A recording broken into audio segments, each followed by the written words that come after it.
நீங்க நீங்க எதுக்கு இப்போ என்ன அடிக்கிறீங்க? அடி உனக்கு, ரெண்டாவது அடி உன்னோட அம்மாவுக்கு. அது ஒண்ணு இல்ல, நான் வயசானவங்க மேல கை வைக்க மாட்டேன். வயசானவளா?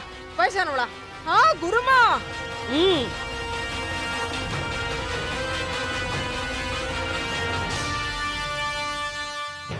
நியாயமா அவளுக்கு கிடைக்க வேண்டிய அடியும் சேர்த்து உனக்கு தான் கிடைக்கணும். ஏன்? நீங்க ரெண்டு பேரும் அவ பேச்ச கேட்டுக்கிட்டு நிறைய முட்டாள்தனத்தை பண்ணிருக்கீங்க.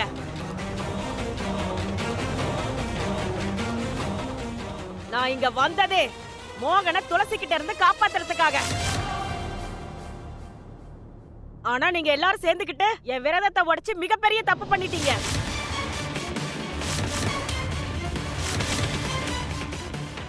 இதுக்கு மேல உங்க ரெண்டு பேருக்கு என்னால உதவியே செய்ய முடியாது.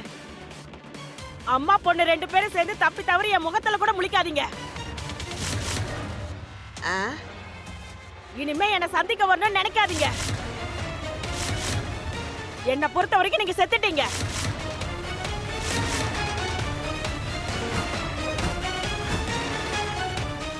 ஐயோ அண்ணா, குருமா குருமா குருமா.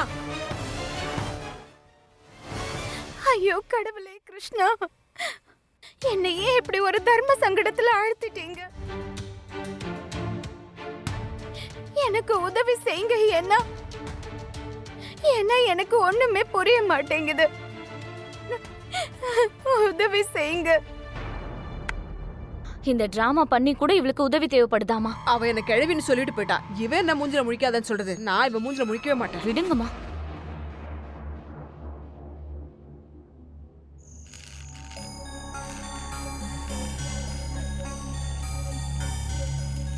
என்ன இன்னும் ஆள காணோம்?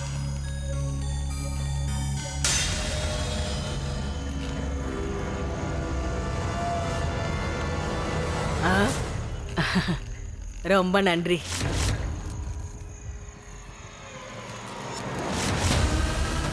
உங்களோட இந்த அடிமை நீங்க ஒரு கட்டளை இட்டா நான் அடுத்த நொடியே வந்துடுவேன்.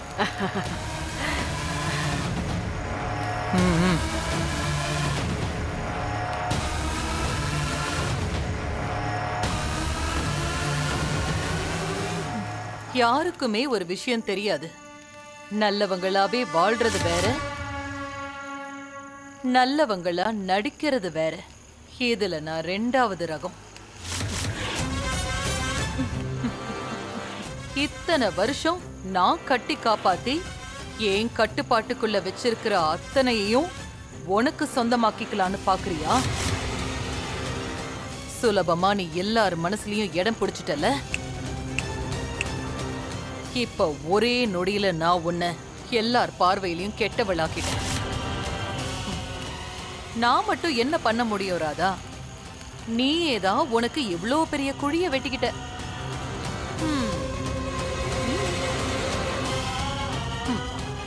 நீ பட்டிக்காட்டு ராதாவாவே இருந்திருந்தா உன் வாழ்க்கை ரொம்ப நிம்மதியா இருந்திருக்கும். ஆனா என்னாச்சு? நீ உளவு பார்க்க ஆரம்பிச்சுட்ட. இப்ப அதுக்கான பலனை நீ அனுபவிச்சுதானே ஆகணும். தண்டனை உனக்கு நிச்சயமா கிடைச்சே தீரும் ராதா. தாமினியோட நிலைமை எப்படியாச்சோ அதே மாதிரிதான் உனக்கும் நிலைமை ஏற்படும். துளசியோட மரணத்துக்கு அப்புறமா நான் தாமினிக்கும் மோகனுக்கும் நிச்சயம் பண்ணி வச்சேன். அவ காதல நிறைவேற்றி வைக்கவும் நான் முயற்சி பண்ணேன். ஆனா அந்த தாமினி ஏன் தலைமையிலேயே ஏறி உட்காந்து ஆட்டம் காட்ட ஆரம்பிச்சிட்டா. ராதா மோகனுக்கு நிச்சயதார்த்தம் கண்டிப்பா நடக்கும். ஆனா அது என் பொணத்துக்கு முன்னாடி. அவ என்னையே மிரட்ட ஆரம்பிச்சிட்டா. இன்னைக்கு மட்டும் எனக்கு மோகனுக்கு கல்யாணம் நடக்கலனா அப்புறம் கண்டிப்பா நான் இந்த நெருப்பிலே குதிச்சு செத்து போயிடுவேன். என்னைக்கு தாமினி என்ன கூப்பிட்டு வச்சு மிரட்டினாலோ அன்னைக்கு நான் முடிவு பண்ணிட்டேன். வாழ்க்கையில மறக்க முடியாத அளவுக்கு அவளோட நிலைமைய படுமோசமாக்கணும்னு. இப்ப தாமினிய பாரு, நான் எப்படி நினைச்சேனோ அதே மாதிரிதான் அவ நிலைமை இன்னைக்கு ஆயிடுச்சு. அன்னைக்கே அவளோட அழிவு காலமும் ஆரம்பமாயிடுச்சு. அந்த கருப்பு உடையில வந்தவன் நானாதான் இருப்பேங்கிற சந்தேகம் அவளுக்கு வரல.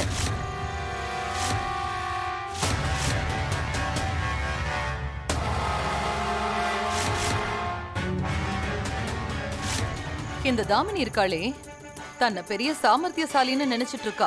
அதான் அவளுடைய எல்லா ரகசியத்தையும் ராதா முன்னாடி நான் கொண்டு வந்துட்டேன். நீங்க தற்கொலை பண்ணிக்கல, அப்ப உங்களை கொலை பண்ணது யாரு? இந்த 6 மாசத்துல இந்த ரகசியத்தையும் நான் கண்டுபிடிக்கணும். அதுக்கப்புறமா ராதாவுக்கு இந்த வீட்ல நான் இடம் கொடுக்க ஆரம்பிச்சேன். உனக்கும் மோகனுக்கும் கல்யாணம் ஆயிடுச்சு.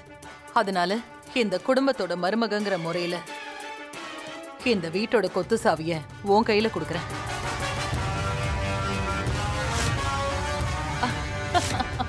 தாமினியோட ரகசியத்தை கண்டுபிடிக்கிறதுக்கு நான் ராதாவுக்கு ஆதாரத்தை கூட கொடுக்க ஆரம்பிச்சேன். துளசி மரணத்தோட ரகசியம் வெளியில வரணும்னு நான் கொடுத்த ஆதாரத்தோட உதவியால ராதா தாமினியோட ரகசியத்தை கண்டுபிடிக்க போயிட்டா.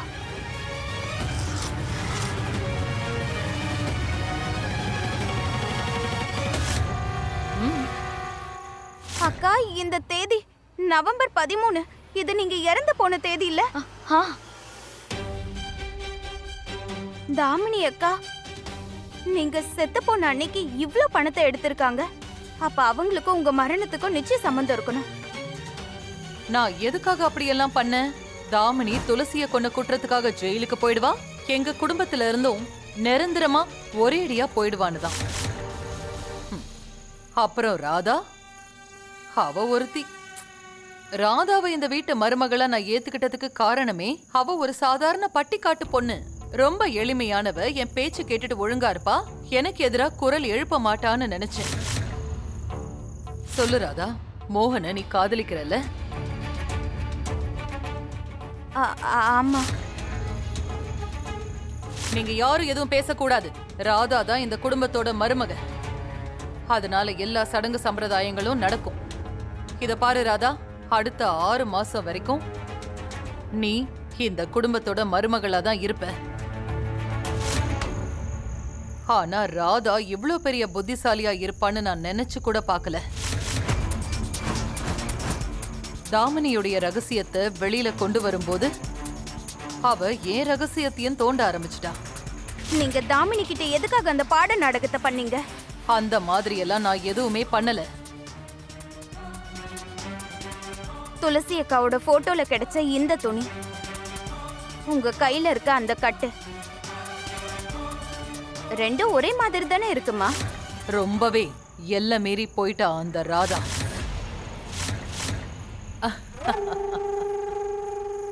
ஆனா அவளுக்கு என்ன பத்தி தெரியாது. தாமினி மாதிரி ஒருத்தியோட ஆட்டத்தையே என்னால வெட்ட முடியும்னா ராதாலாம் என்ன பொறுத்த வரைக்கும் ஒரு ஆளே கிடையாது. கூடிய சீக்கிரம் நிச்சயமா ஒரு நாள் ராதாவுக்கு ஒரு முடிவு கட்டுவேன். அதுக்கப்புறமா என்னுடைய கடைசி வேட்டை, அது மேலதான் என் முழு கவனமும் இருக்கும். மோகன்,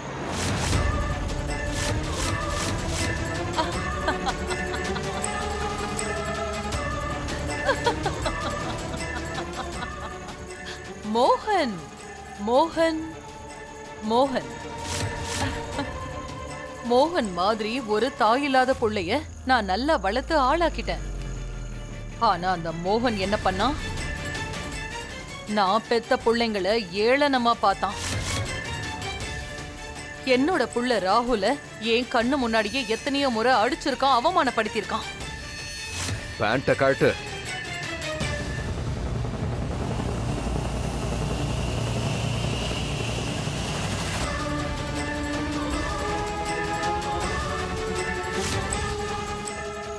அது மட்டுமா, அந்த பட்டிக்காட்டு ராதாவுக்காக என் புள்ள ராகுல அந்த மோகன் காலால எட்டி உதைச்சான்.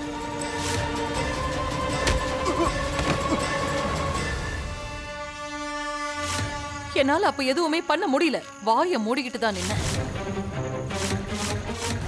ராகுலுக்கோ கீர்த்திக்கோ என் மனசுக்குள்ள என்ன இருக்குங்கறத பத்தி எந்த சந்தேகமும் வந்துடக்கூடாதுன்னு நினைச்சேன்.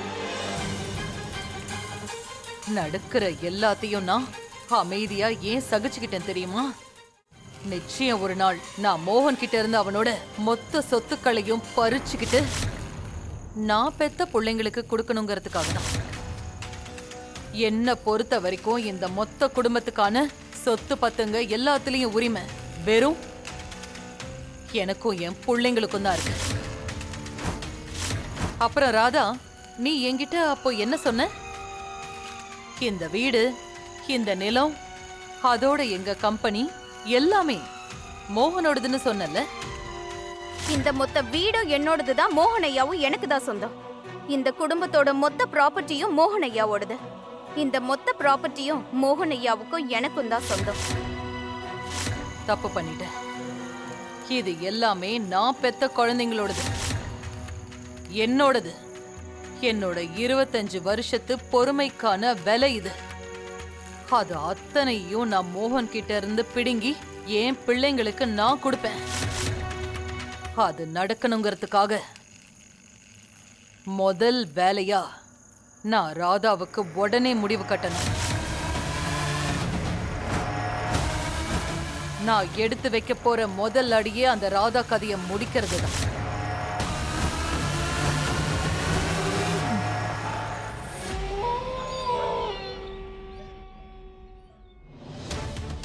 உங்ககிட்ட நான் எப்பவுமே என்னோட அம்மாவை தான் பார்த்தேன்.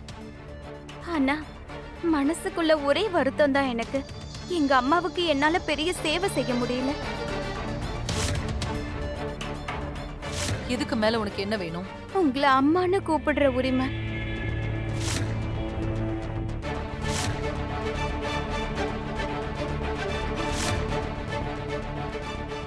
ராதா நான் தான் அந்த மந்திரவாதின்னு நினைக்கிறா.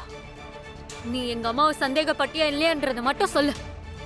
ஆமா, நான் அம்மாவை சந்தேகப்பட்டேன். என்னால நம்பவே முடியல. ராதா அம்மாவை சந்தேகப்பட்டிருக்கா. ஒரு பக்கம் அம்மா மேல அவ்வளவு மரியாதை வச்சிருக்கா, அவங்க மேல அவ்வளவு அக்கறை காட்டுறா. இன்னொரு பக்கம் இப்படி இருக்கா. இங்க பாரு கீர்த்தி, இன்னுமா உனக்கு புரியல? இது எல்லாமே அந்த ராதாவோட கேவலமான நாடகம். உங்க எல்லாரோட பார்வையிலையும் அவளை நல்லவளா காட்டிக்கிட்டு மோகனனை கல்யாணம் பண்ணிக்கிறதுக்கு. இந்த நாடகம் எது வரைக்கும் போச்சு தெரியுமா? மோகனன் அவளுக்கு எதிரா இருந்த வரைக்கும், அவளை வெறுத்த வரைக்கும். ஆனா மோகனனை எப்போ அவ பக்கம் சாஞ்சாரோ அதுக்கப்புறம் அவ சுயரூபத்தை எல்லாருக்கும் காட்ட ஆரம்பிச்சுட்டா. மாம் மேல மட்டும்தான் இன்னைக்கு பழி போட்டிருக்கா. நாளைக்கு நம்ம யார் மேல வேணாலும் அவன் பழி போடலாம். எனக்கு என்னவோ அந்த ராதா சூழ்ச்சி பண்ணி பெரிய பிளான் ஏதாச்சும் வச்சிருப்பாளோன்னு தோணுது. கூடிய சீக்கிரம் பாரு, அவ சூழ்ச்சிக்கு நம்ம எல்லாரும் பலியாக போறோம். நான் முத நாள்ல இருந்து அந்த ராதா சரியில்லைன்னு சொல்லிக்கிட்டே இருந்தேன். ஆனா நான் சொன்னதை யாருமே கேட்கல. இப்போ இன்னும் என்னால அனுபவிக்க வேண்டியது இருக்கும் தெரியல. என்னால என் கண்ணையே நம்ப முடியல. ராதா எப்படி இப்படி ஒரு காரியத்தை பண்ணா? எப்படி அத்தம்மாவை சந்தேகப்படுவா?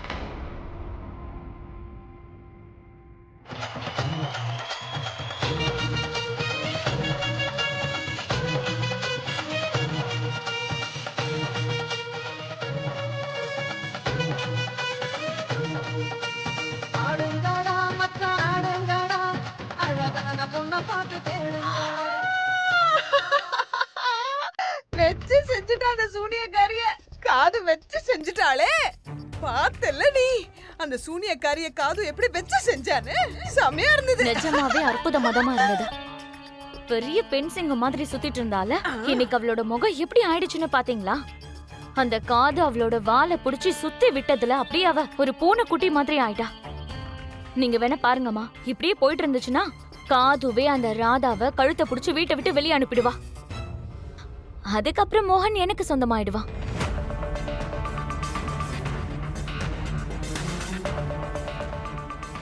உனக்கு அறிவு இருக்காடி? உன் மூளை எங்க கடை கொடுத்துட்டியா? இன்னும் மோகன் மேல இருக்க பைத்தியம் உனக்கு போவாதா? ஐயோ அம்மா. தாமினி, நல்லா யோசிச்சு பாரு, குருமா என்ன சொல்லிட்டு போனாங்கன்னு. புவியீர்ப்பு சக்தியோட நியதியை அவன் மாத்துவான். அவன் உடம்பு லேசாகி காத்துல பறப்பான். தண்ணியில கூட மூச்சு விடுவான். நெருப்பால கூட அவனை எதுவும் செய்ய முடியாது. முதல் வேலையா அவன் குடிக்க ஆரம்பிப்பான்.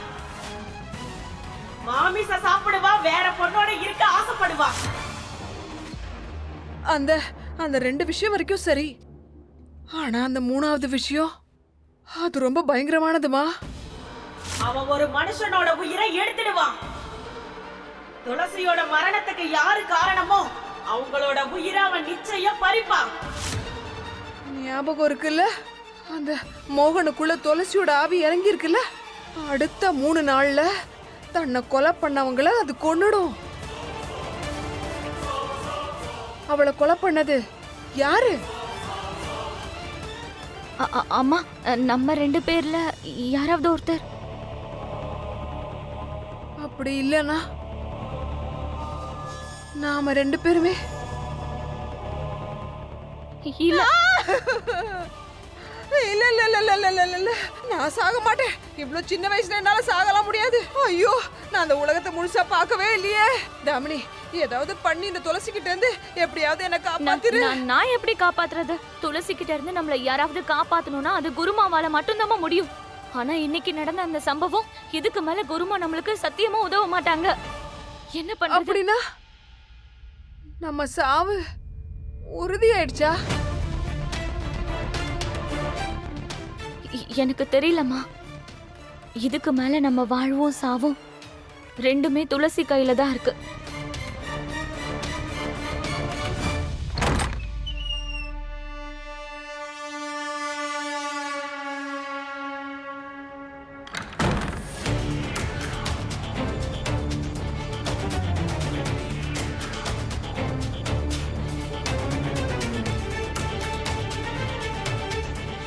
அடேங்கப்பா காதம்பரி, எவ்வளவு பிரமாதமா நீ விளையாடி இருக்க.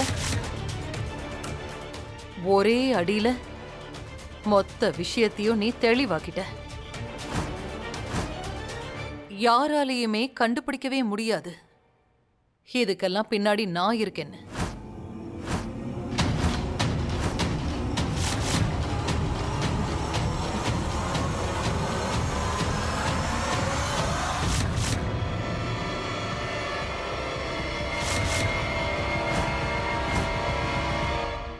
அம்மா, நீங்க இந்த வீட்ல இருக்க எல்லாரையும் நம்ப வச்சு ஏமாத்தலாம்.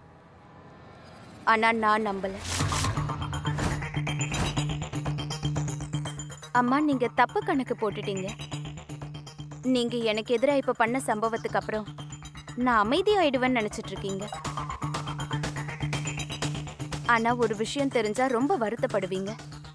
இது எல்லாமே வெறும் ஒரு நாடகம்தான். சில நேரத்துல ஒரு பெரிய தாவு தாவறதுக்கு சில அடிகள் நாம பின்னாடி எடுத்து வச்சாகணும். அப்புறம் அம்மா, நீங்க இந்த குடும்பத்தோட அஸ்திவாரம். எல்லாரும் உங்க மேல உயிரியே வச்சிருக்காங்க. மோகன் ஐயா, கீர்த்தி அக்கா, ராகுல் தம்பி, அஜித் அண்ணா, இவங்க எல்லாரும் உங்க மேல வச்சிருக்க நம்பிக்கை அசைக்க முடியாதது, ரொம்ப திடமானது, உறுதியானது. ஆனா அந்த நம்பிக்கையை உடைக்கிறதுக்கு நான் உங்களுக்கு எதிரா திடமான ஆதாரத்தை கண்டுபிடிச்சாகணும். எல்லார் முன்னாடியும் அதை கொண்டு வந்து வச்சாகணும். கூடிய சீக்கிரம் அந்த ஆதாரத்தை நான் கண்டுபிடிச்சே தீருவேன். அதுவும் இல்லாம நீங்க ஏன் இதெல்லாம் பண்றீங்கன்னு நான் கண்டுபிடிச்சே தீருவேன். நீங்க பெத்த பசங்களுக்கு முன்னாடி, மோகன் ஐயா முன்னாடி எதுக்காக இப்படி நாடகம் ஆடுறீங்க? மோகன் ஐயா ஒரு பக்கம் உங்களை தெய்வமா வழிபட்டுக்கிட்டு இருக்காரு. நீங்க ஒரு மாற்றான் தாய்ங்கிறதுனாலதான் இப்படி எல்லாம் பண்றீங்கன்னு நிச்சயமா என்னால சொல்ல முடியாது. ஏன்னா நானும் ஒரு மாற்றான் தாய் தான். ஆனா என்னால என்னைக்குமே என் குஷியை ஏமாத்தவே முடியாதே. அம்மா எப்படி இருந்தாலும் அம்மாதான், மாற்றான் தாயோ பெத்த அம்மாவோ. ஆனா நீங்க தான் அம்மாவே கிடையாதே. நீங்க ஒரு நம்பிக்கை துரோகி, நன்றி கெட்ட கபடக்காரி, சூன்யக்காரி. அதனால உங்க உண்மையான முகத்தை எல்லார் முன்னாடியும் நான் கொண்டு வந்தே தீருவேம்மா. ஆனா அம்மா, இன்னையில இருந்து என்னோட பார்வை எப்பவும் உங்க மேல மட்டும்தான் இருக்கும். நீங்க எங்கெல்லாம் போறீங்களோ அங்கெல்லாம் என்னோட பார்வை உங்க கூட வந்துகிட்டே இருக்கு. ஏன்னா ஒரு விஷயத்த நான் நல்லா புரிஞ்சுக்கிட்டேன். இந்த வீட்ல இது வரைக்கும் என்னெல்லாம் கெடுதல் நடந்திருக்கோ அது எல்லாத்துக்கும் நீங்க தான் காரணம். என் மோகன் ஐயாவுக்கும் சரி கிடையாது, என் குஷிக்கும் சரி கிடையாது, ஏன் இந்த குடும்பத்துக்கே நீங்க சரி கிடையாது. அதனால நான் உங்களோட உண்மையான சுயரூபத்தை எல்லார் முன்னாடியும் கொண்டு வந்தே தீரணும்.